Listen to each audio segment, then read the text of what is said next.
Olá, chegamos ao nosso 20º exame, aí, primeira questão do 20º exame. Vamos aí para frente. Vem dizendo aqui que Fausto, ao completar 18 anos, mesmo sem habilitação ali para conduzir veículo automotor, né? Ele sobe a calçada e atropela a Lídia e suas 5 filhas que estavam na calçada. E vem causando lesões e ocasionando a morte das 6 pessoas, né? Denunciado ali pelo artigo 302 da Lei do Código de Trânsito, artigo 302, parágrafo 1º, inciso 1 e 2, que fala sobre que não tem habilitação, o 2 que fala que o cometimento da prática ocorre em faixa de pedestre ou em calçada, essa situação toda lá na lei do Código de Trânsito Nacional, Lei 9.503 de 97, tá bom? Então ele foi ali. Ao final, o juiz acomodou a sentença em 4 anos e 6 meses de detenção, tá bom? Então, continuando aqui, a pena privativa de liberdade não foi substituída por restritiva de direito, tendo em vista que o juiz falou que ultrapassava o limite de 4 anos, tá? Vamos para frente.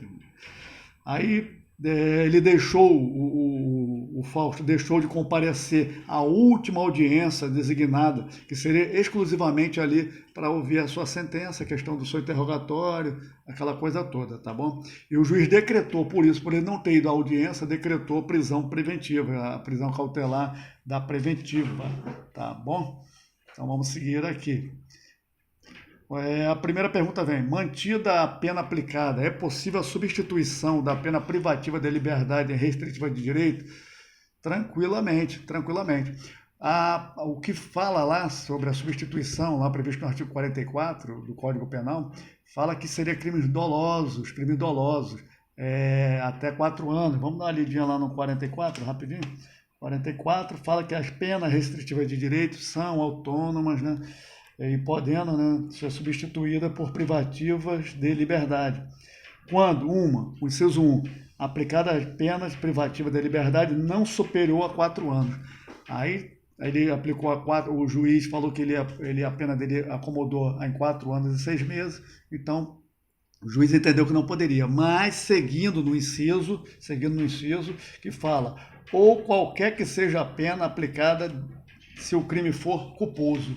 Então aqui ele foi aqui enquadrado em crime culposo pelo artigo 302, lá, o parágrafo 1º, inciso 1 e 2, é culposa. Então, quando se tratar em pena, aplicação de pena em relação a crime culposo, não existe a quantidade de pena, pode ser 8, 10, 12 anos, não importa, se for culposo, né?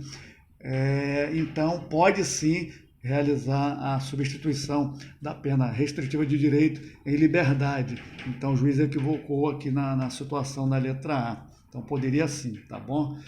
Outro caso aqui, em caso de sua contratação para atuar no processo, o que poderia ser alegado para combater especificamente a fundamentação da decisão que decretou a prisão cautelar. O juiz decretou a prisão cautelar fundamentando na ausência do réu no interrogatório. Sendo que, só para dar aquela relembrada, o réu seria o último interrogatório dele só para tomar ciência lá da sua sentença, né, praticamente. Porque o réu é interrogado, as testemunhas são ouvidas, a oitiva de testemunha, essas coisas todas, essa questão lá do Código de Processo Penal. O que aconteceu? Só para lembrar que o interrogatório, ele pode fazer a sua autodefesa e também pode a defesa técnica realizar a defesa do seu cliente. E na sua autodefesa ele pode alegar o direito do silêncio. Então aqui caracterizaria que se ele não compareceu, ou se ele comparecesse e ficasse silêncio, também seria adotada a mesma situação. Então aqui é o chamado extensão ao direito do silêncio. Ele, por extensão ao direito do silêncio, ele não compareceu à audiência, então não teria nenhum prejuízo à audiência, tá bom? E ademais, para a decretação da prisão preventiva, não existe decretação preventiva dentro lá do cabimento, das hipóteses do artigo 313 do Código de Processo Penal, não existe em relação a crime culposo. O crime tem que ser doloso, superior à máxima a 4 anos, o que está lá nas hipóteses, tá bom? A questão de reincidência, que não fala que ele é reincidente, ter cometido crime doloso e já transitado em julgado. Então não fala, não fala. Então, se o crime é culposo, não tem cabimento, não entra nos requisitos da prisão preventiva. Então não há cabimento previsto nas hipóteses do artigo 313, aqueles 3 incisos que tem ali, mais o parágrafo único logo em seguida.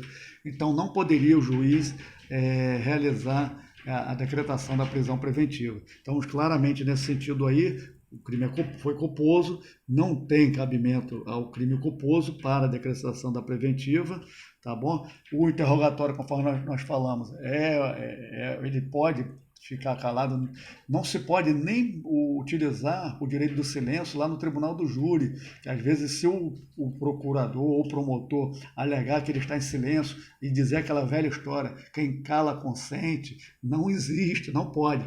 Se acontecer isso no tribunal do júri, aquela sessão será anulada e será realizada uma nova sessão e pode até anular todo o julgamento, tá bom? Então, vamos ficar atentos a essa situação aí.